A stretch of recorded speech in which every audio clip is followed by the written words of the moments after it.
Have you ever wondered how one single innovation, one piece of metal, one flash of genius can rewrite the fate of millions? The Middle Ages weren't just knights in shiny armor and castles under siege. They were a thousand-year arms race where every new weapon redrew the map of power, crushed empires, and birthed new ones. Forget laboratories and scientists in white coats. The real innovators of the medieval world stood barefoot in smoke-filled forges, hammering glowing metal while kingdoms burned outside. Their creations didn't win prizes, they won wars. And sometimes, they ended them. Today, we're diving into 5 weapons that didn't just kill, they reshaped civilization. Each was a spark of human brilliance forged in desperation. Some were banned by the church, others worshipped like relics. But together, they reveal one brutal truth. The sword may be sharp, but human ingenuity is sharper. Stay with me, because by the time we reach the last weapon, you'll see how a common soldier could rise to power greater than kings. The crossbow, democratizing death. It all begins with a sound you could hear across a battlefield, a short, sharp click. The crossbow, the weapon that made war terrifyingly equal. Picture Europe in the 1100s. You're a peasant dragged from your farm, facing an army of armored knights whose horses alone cost more than your entire village. You've got one shot, literally. The crossbow gave that shot meaning. This wasn't just a bow turned sideways. It was the first machine of war. You loaded, cranked, aimed, and unleashed death with terrifying precision. A child could learn it in days. A peasant could kill a noble in seconds. For the first time in history, birthright could be cancelled by a bolt. At the Siege of Chalais in 1199, King Richard the Lionheart, one of Europe's greatest warriors, was struck by a crossbow bolt fired by a common French soldier. The King of England, felled by a nobody. That wasn't just a death. It was a revolution in the hierarchy of power. The church panicked. The Second Lateran Council in 1139 outlawed crossbows against Christians, calling them hateful to God. The irony? They were still fine to use against infidels. But bans can't stop evolution. The crossbow spread like wildfire, and so did fear. Castles grew thicker walls. Archers hid behind narrow slits. Kings realized their golden armor wasn't divine protection, it was just target practice. The crossbow didn't just democratize death, it democratized warfare itself. It broke down the walls of privilege, forcing the aristocracy to recognize the lethal power in the hands of the common man. And yet, while one weapon was shattering this social order, another was elevating combat into something close to religion. The sword, the most iconic symbol of the Middle Ages, and the most misunderstood. Forget Hollywood's massive cleavers. Real medieval swords were masterpieces of balance, not brute force. They weren't just blades, they were engineering marvels. A good sword could feel weightless in your hand, its edge cutting not through flesh, but through history. When chainmail ruled the battlefield, swords were wide, flat, and perfect for slashing. But when full-plate armor emerged, slashing meant nothing. So blacksmiths evolved the weapon again, narrower blades, sharp points, capable of slipping through armor joints like surgical instruments. The longsword became the hybrid masterpiece, 1 or 2 hands, built for both speed and power. It was an entire fighting system wrapped in steel.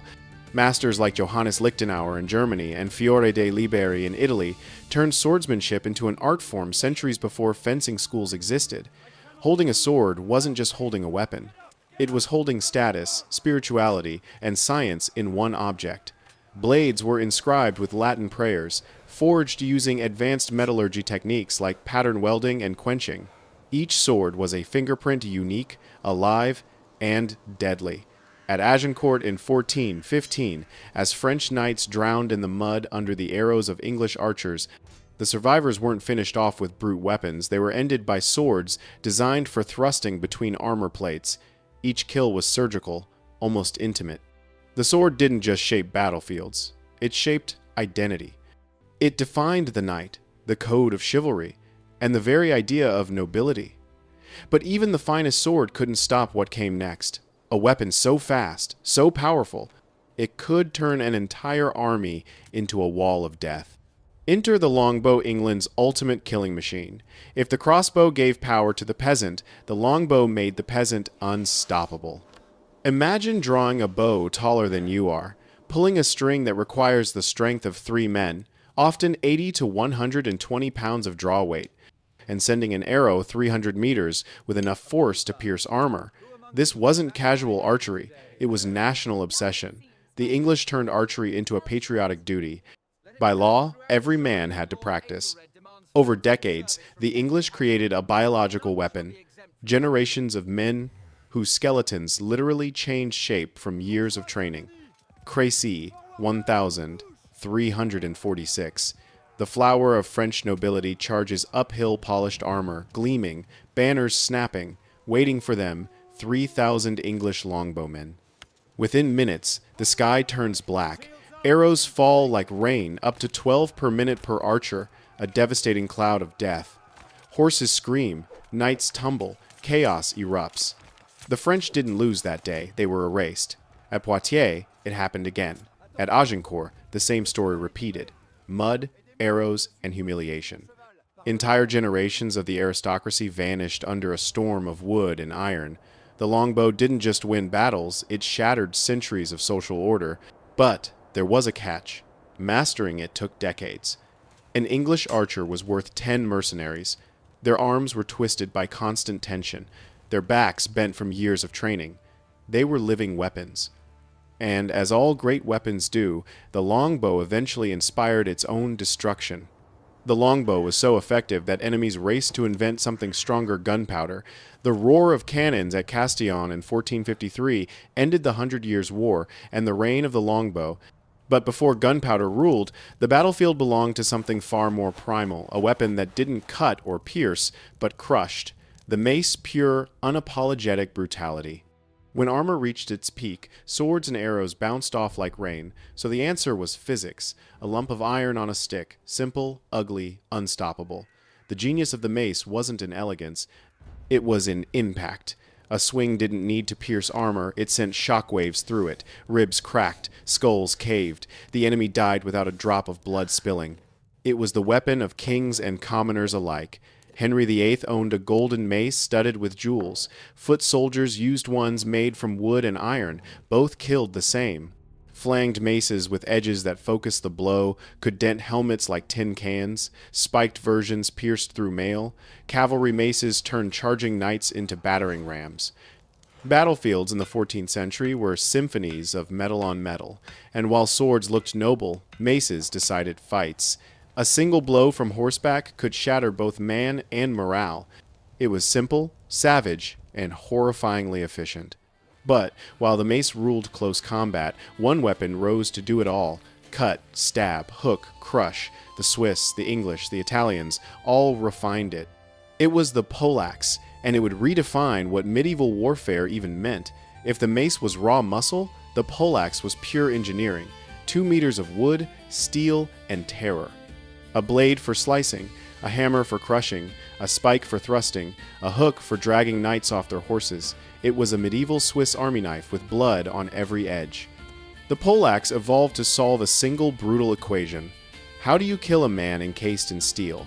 Its reach kept you alive. Its design guaranteed your opponent didn't stay that way for long. In the hands of trained infantry, it was unstoppable. At Nancy in 1477, Swiss soldiers armed with halberds, a cousin of the poleaxe, shattered Charles the Bold's Burgundian army. It wasn't luck. It was precision engineering, meeting perfect discipline. Poleaxe fighters weren't random peasants, they were craftsmen of death. Manuals like the Fechtbuch taught techniques that looked almost mathematical. Angles, timing, leverage. One man understood it better than anyone John Hawkwood. An English archer turned mercenary, Hawkwood rose from commoner to the most feared commander in Italy. His secret? Poleaxe formations. While Italian knights performed ceremonial duels, Hawkwood's men dismounted, locked shields, and advanced like a living machine. They didn't fight with honor, they fought to win. The Florentines, so terrified of him, paid him not to attack. When he finally died, they buried him in the cathedral, under a fresco that still stands today. A peasant had become a legend, not by birth, not by wealth, but by mastering the geometry of war. The poleaxe broke the last illusion of the Middle Ages, that war was a noble game for noble men. But here's the twist. By perfecting these weapons, humans sowed the seeds of their extinction. The better they became at killing with muscle and metal, the faster they were replaced by gunpowder and lead. Still, what remains after the blood, the battles, and the broken armor isn't horror, it's wonder.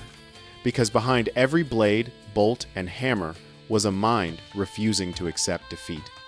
A blacksmith who thought there has to be a better way, a soldier who improvised in the heat of chaos, a culture that learned, adapted, and evolved. The crossbow taught us that technology can level any hierarchy. The sword showed us how beauty and science can coexist. The longbow proved that precision can overpower privilege. The mace reminded us that simplicity can be genius, and the poleaxe revealed that versatility is the ultimate survival skill. Together, they tell one story. Human innovation doesn't stop. Not in peace, not in war, not ever.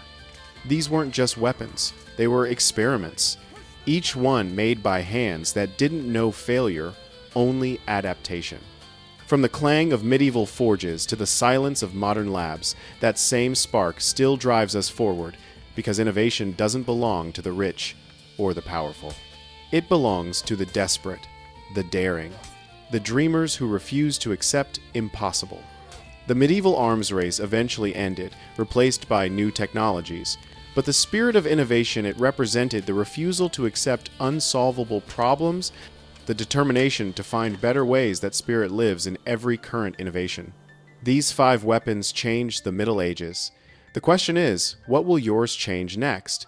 If you enjoyed this deep dive into the hidden brilliance of medieval warfare, hit like, subscribe, and turn on notifications, because the next episode will uncover the weapon that terrified even the knights who invented it. You won't want to miss it. For the company! Charge!